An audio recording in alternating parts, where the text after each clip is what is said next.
प्रभू सियावर रामचंद्र की जय. आपल्या सर्वांचं आपल्या ओम चैतन्य उपासना केंद्र वाहुरे या यूट्यूब चॅनलमध्ये सहर्ष स्वागत आहे. अथ पंचमुख श्री हनुमत कवचम. पंचमुखी हनुमान कवच. हनुमानजींच्या 5 प्रकारची मुख, 5 प्रकारच्या शक्तींचा त्यामध्ये समावेश आहे. पूर्व दिशेला वानर मुख, दक्षिण दिशेला नृसिंह भगवानांचं मुख, पश्चिम दिशेला गरुड भगवानांचं मुख, उत्तर दिशेला सुकर भगवानांचं मुख आणि वरती घोड्याचं मुख. अशा पद्धतीने या 5 शक्ती या कपिराजांना अत्यंत प्रभावी व संपन्न अशा बनवतात. हे पंचमुखी हनुमत कवच आकाशीय बाधा, पातालिक संबंधित बाधा तसेच 10 दिशापासूनच्या होणाऱ्या बाधा दूर करतात. एक वेळा नित्य श्रवणाने सर्व शत्रूंचे निवारण होते, शत्रुबाधेचे निवारण होते.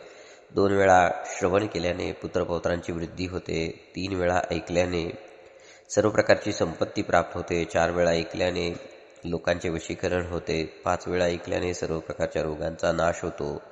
6 वेळा ऐकल्याने सर्व देवतांचे वशीकरण होते. 7 वेळा ऐकल्याने सर्व प्रकारच्या इच्छापूर्ती होते. 8 वेळा ऐकल्याने सौभाग्य प्राप्ती होते. 9 वेळा ऐकल्याने ऐश्वर प्राप्ती होते. 10 वेळा ऐकल्याने त्रैलोक्य ज्ञान दर्शन होते. तसेच 11 वेळा ऐकल्याने सर्व प्रकारच्या सिद्धी प्राप्त होतात. असे हे श्री हनुमत कवच, पंचमुख हनुमत कवच आपण सर्वांनी दररोज शक्य तेवढे श्रवण करावे.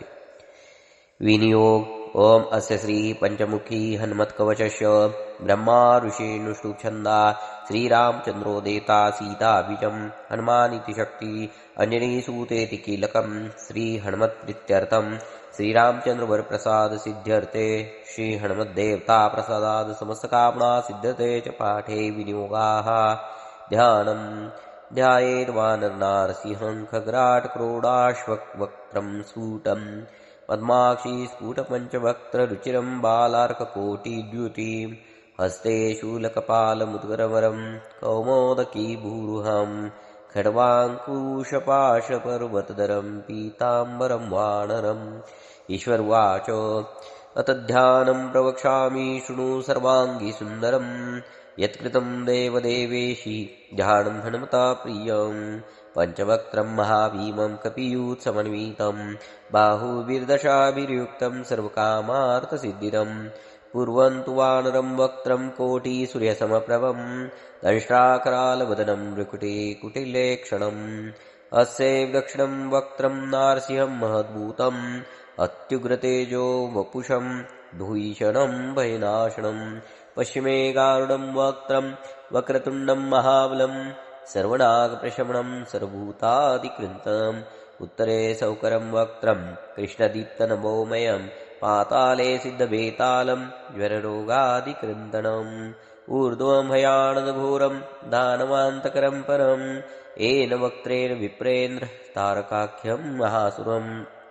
जगानबलिनं तस्य सर्वशत्रुहरं परं ध्यात्वा पञ्चमुखं रुद्रं हनुमन्तं दयानिधिं खड्गं त्रिशूलं खड्वाङ्गं पाशामाङ्कुशपर्वतं मुष्टो मोदको वृक्षं धारयन्तं कमण्डलुं बिन्दीपालं ज्ञानमुद्रां दमनं मुनिपुङ्गवम् एतान्यायुधजालानि धारयन्तं भयापहं प्रेतासनोपविष्टं तं सर्वाभरणभूषितं दिव्यमाल्याम्बरं धरं दिव्यगन्धानुलेपनं सर्वैश्वर्यप्रदं देवं हनुमद्विश्वतोमुखं पञ्चास्यमच्युतमनेक विचित्रवर्णं वक्त्रं सशङ्कं विभृतं कपिराजवीर्यं पीताम्बरादिमुकुटैरपि शोभिताङ्गं पिङ्गाक्षमञ्जनीसूतं यनिशं स्मरामि इति ध्यानं. मूलमन्त्रा हरिहरमर्कटमर्कटाय स्वाहा. श्रीरामदूताय आञ्जनेयाय वायुपुत्राय महाबलाय सीताशोकनिवारणाय महाबलप्रचण्डाय लङ्कापुरी दहनाय फाल्गुनसखाय कोलाहल सकल ब्रह्माण्ड विश्वरूपाय सप्तसमुद्रान्तराललङ्घिताय पिङ्गलनयनाभीतविक्रमाय सूर्यबिम्बफलसेवाधिष्ठितपराक्रमाय सज्जीवड्या अंगद लक्ष्मण महाकपी सैन्य प्राणदात्रे दशग्रीव विध्वंसनाय रामेष्ठाय सीता सहाय रामचंद्र वर प्रसादाय षट प्रयोगागम पंचमुखी हनुमते नमः. ॐ मर्कटेशं महोत्साहं सर्वशोकविनाशनं शत्रुसंहारके चेत्कवचं व्यापनं हरेत्। ॐ हरिमर्कटमर्कटमन्त्रवीदं परिलिख्यति वामभुजे यदि नश्यति शत्रुकूलं यदि मुच्यति वामलता कवचारम्भम्। ॐ नमो भगवते पञ्चवदनाय पूर्वकपिमुखाय सकलशत्रुसहरणाय स्वाहा। ॐ नमो भगवते पञ्चवदनाय दक्षिणमुखाय करालवदनाय नरसिंहाय सकलभूतप्रेतदमनाय स्वाहा। ॐ नमो भगवते पञ्चवदनाय पश्चिममुखाय गुरुडाननाय सकलविशराय स्वाहा। ॐ नमो भगवते पञ्चवदनाय उत्तरमुखाय आदिवराहाय सकलसम्पत्कराय स्वाहा। ॐ नमो भगवते पञ्चवदनाय ऊर्ध्वमुखाय हयग्रीवाय सकलजडवशकराय स्वाहा। ॐ ह्रीं हरि मर्कटमर्कटाय स्वाहा। ॐ ह्रीं हरि मर्कटमर्कटाय वं वं वं वं वं फट् स्वाहा। ॐ ह्रीं हरि मर्कटमर्कटाय फं फं फं फं फं स्वाहा। ॐ ह्रीं हरि मर्कटमर्कटाय खं खं खं खं खं मारणाय स्वाहा। ॐ ह्रीं हरि मर्कटमर्कटाय ठं ठं ठं ठं ठं स्तंभनाय स्वाहा। ॐ ह्रीं हरि मर्कटमर्कटाय डं डं डं डं डं आकर्षणाय सकलसम्पत्कराय पञ्चमुखी वीरहनुमते स्वाहा। ॐ हरि मर्कटमर्कटाय ढं ढं ढं ढं ढं पूर्वमूर्तये पञ्चमुखी वीरहनुमते पर्यन्तवर्तन्त्रोच्चाटनाय स्वाहा। ॐ पूर्वकपिमुखाय पञ्चमुखी हनुमते ठं ठं ठं ठं ठं सकलशत्रुसहरणाय स्वाहा। ॐ दक्षिणमुखे पञ्चमुखी हनुमते करालवदनाय नरसिंहाय राम राम राम राम राम सकलभूतप्रेतदमनाय स्वाहा। ॐ पश्चिममुखे गरुडासनाय पश्चिममुखी वीरहनुमते मम मम मम मम मम सकलविशराय स्वाहा। ॐ उत्तरमुखे आदिवराहाय लं लं लं लं नृसिंहाय नीलकण्ठाय पञ्चमुखी हनुमते स्वाहा। ॐ ऊर्ध्वमुखाय हयग्रीवाय रुं रुं रुं रुं रुं रुद्रमूर्ते पञ्चमुखी हनुमते सकल जन्मशकराय स्वाहा।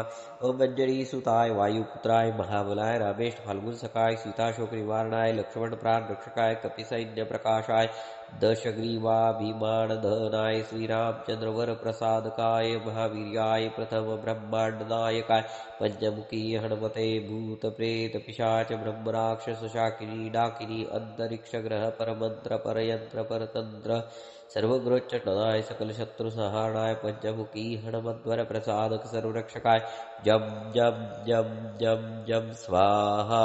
ॐ कं खं गं घं नं चं छं जं झं त्रं टं ठं डं ढं नं तं थं दं धं नं पं फं बं मं यं रं लं वं शं सं हं क्षं स्वाहा। फलश्रुति इति इदं कवचं पठित्वा तु महाकवचं पठे नराः एकवारं पठे नित्यं सर्वशत्रुनिवारणं द्विवारं तु पठे नित्यं पुत्रपौत्रप्रवर्धनं त्रिवारं ये पठेत् नित्यं सर्वसम्पत्करं परं चतुर्वारं पठे नित्यं सर्वलोकवशीकरं पञ्चवारं पठे नित्यं सर्वरोगनिवारणं षड्वारं तु पठे नित्यं सर्वदेववशीकरं सप्तवारं पठे नित्यं सर्वकामार्थसिद्धिदम् अष्टवारं पठे नित्यं सर्वसौभाग्यदायकं नववारं पठे नित्यं सर्वैश्वर्यप्रदायकं दशवारं पठे नित्यं त्रैलोक्यं ज्ञानदर्शनम् एकादश पठे नित्यं सर्वसिद्धिर्लभेनरा कवचस्मृतिमात्रेण महालक्ष्मीफलप्रदम् इति श्रीपञ्चमुख श्रीहनुमत्कवचं सम्पूर्णं। प्रभु सियावर रामचंद्र की जय। पवनपुत्र हनुमान की जय। आपल्या सर्वांना विनंती आहे, आपण सांगितल्याप्रमाणे जास्तीत जास्त या पंचमुखी हनुमत कवचाचे दररोज श्रवण करावे। निश्चितपणे आपल्या सर्व मनोकामना पूर्ण झाल्याशिवाय राहणार नाहीत।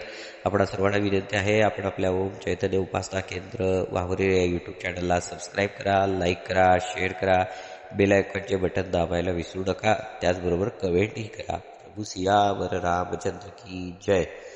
पवनपुत्र हनुमान की जय। अवधूत चिंतन श्री गुरुदेव दत्त दत्त दत्त स्वामी महाराज की जय।